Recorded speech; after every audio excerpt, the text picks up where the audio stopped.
नमस्कार, आप देख रहे हैं विशेष। मैं हूं आपके साथ मनीष शर्मा। कांग्रेस के वरिष्ठ विधायक हेमाराम चौधरी के इस्तीफे के बाद राजस्थान में एक बार फिर से सियासी हलचल तेज हो गई है। हेमाराम चौधरी के इस्तीफे के बाद से चाकसू से कांग्रेस विधायक वेद प्रकाश सोलंकी ने बड़ा बयान दिया है और यह बयान दिया कि अगर मैं जनता के काम नहीं करा पा रहा हूं तो मैं इस्तीफा दे सकता हूं, लेकिन मैं अच्छी तरह से काम करवाना भी जानता हूं और अपना काम करना भी जानता हूं। लेकिन ऐसे कई विधायक हैं जो अपना काम नहीं करवा पा रहे हैं।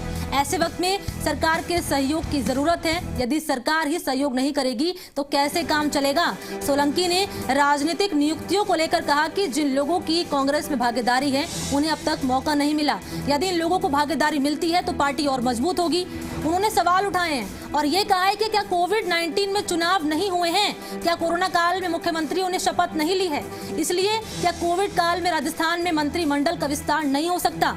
हेमाराम चौधरी के बारे में बोलते हुए सोलंकी ने यह कहा कि इतने सीनियर नेता के साथ ऐसा क्या हुआ कि उन्हें इस्तीफा देना पड़ गया। उन्होंने कांग्रेस के अध्यक्ष से मांग की है कि उनकी सुनवाई की जाए, क्योंकि अभी अफसरशाही हावी है। विधायकों पर जल्द से जल्द सत्ता का विकेंद्रीकरण किया जाए, जो विभाग खाली हैं उन्हें भरा जाए और हेमाराम चौधरी से भी बात की जाए, क्योंकि हेमाराम चौधरी जैसे नेता पूरे राजस्थान में नहीं है। आलाकमान को उनके इस्तीफे की वजह जाननी चाहिए और हेमाराम चौधरी को इस्तीफा अपना वापस लेना चाहिए।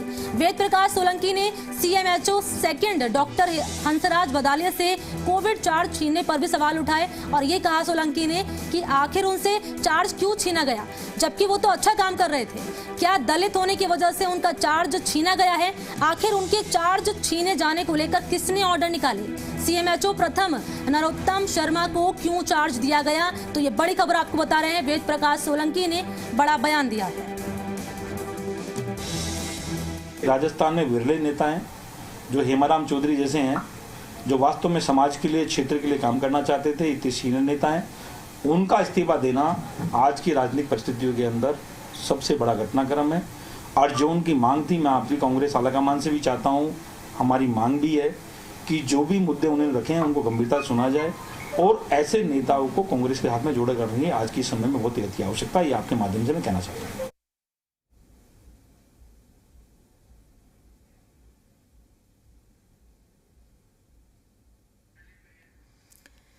तो देखिए, हेमाराम चौधरी के इस्तीफे के बाद सियासी हलकों में तो देखिए किस तरीके से वेद प्रकाश सोलंकी ने बड़ा बयान दिया और कहा कि चार्ज आखिर क्यों छीना गया है और अफसरशाही अभी भी पार्टी पर हावी है। ज्यादा जानकारी देंगे सहयोगी आशीष। हेमाराम चौधरी के बाद वेद प्रकाश सोलंकी का ये बड़ा बयान निकलकर सामने आने किस तरफ इशारा कर रहा है बयान? देखिए, बिल्कुल साफ तौर पर इस बयान के बाद में हलचल तेज हो गई है, क्योंकि इससे पहले जब हेमाराम चौधरी ने इस्तीफा दिया था तब भी सियासी हलचल तेज होने लगी थी, लेकिन उन्होंने साफ तौर पर ये कहा है कि जनता के काम नहीं कर पा रहा है कोई विधायक तो वो इस्तीफा मैं देने के लिए तैयार हूँ। लेकिन उन्होंने तुरंत इस पर रिएक्शन भी दिया है और ये कहा है कि मैं अच्छी तरह से काम करवाना भी जानता हूं और अपना काम ठीक से कर भी रहा हूं, जनता के काम मैं अच्छी तरह से करवाना भी जानता हूं। तो साफ तौर पर उन्होंने ये इशारा किया है कि यदि मेरे काम भी नहीं होते हैं तो मैं इस्तीफा देने के लिए तैयार हूं। एक तरफ उन्होंने इस बात का जिक्र किया है और दूसरी तरफ राजनीतिक नियुक्तियों को लेकर भी उन्होंने कहा है कि यदि राजनीतिक नियुक्तियां अभी नहीं हो रही है तो कहीं ना कहीं सवाल जरूर खड़े उठते हैं और उन्होंने सरकार पर भी जो है निशाना साधा है। और उन्होंने कांग्रेस में जिस तरह की भागीदारी जो नेताओं ने निभाई है, उन्होंने साफ तौर पर ये कहा है कि अभी तक ऐसे नेताओं को जिम्मेदारी नहीं मिली है, यानी कि नियुक्तियां देने की उन्होंने बात कही है। उन्होंने ये भी सवाल उठाए हैं कि कोविड-19 में यदि चुनाव हो रहे हैं, मुख्यमंत्रियों की जो कई मुख्यमंत्रियों ने शपथ ली है और कई तरह की जो कार्यक्रम भी किए जा रहे हैं, तो क्यों ना राजनीतिक नियुक्तियों के साथ साथ जो मंत्रिमंडल का विस्तार है वो भी वो किया जा सकेगा, क्योंकि अभी फिलहाल जो है सीनियर नेता ने इस्तीफा देने की पेशकश जो है की है, तो उसके बाद में सवाल उन्होंने कई तरह के उठाए हैं और उन्होंने साफ तौर पर ये मांग की है कि जल्द से जल्द सत्ता का विकेंद्रीकरण की जाए, क्योंकि जब से हेमाराम चौधरी ने इस्तीफा दिया है उनसे अभी तक कोई भी बातचीत नहीं हुई है और उन्होंने ये कहा है कि आलाकमान को जल्द से जल्द वार्ता करनी चाहिए और उनका इस्तीफा रोकना चाहिए, क्योंकि पार्टी अभी किस तरह से मजबूत होगी, यदि उनका इस्तीफा होता है तो किस तरह से उसका क्या प्रभाव पड़ेगा दूसरे नेताओं पर भी। उन्होंने ये भी कहा है कि कई विधायक जो है अपना काम नहीं करवा पा रहे हैं, तो ऐसे में क्या वे भी इस्तीफा देंगे।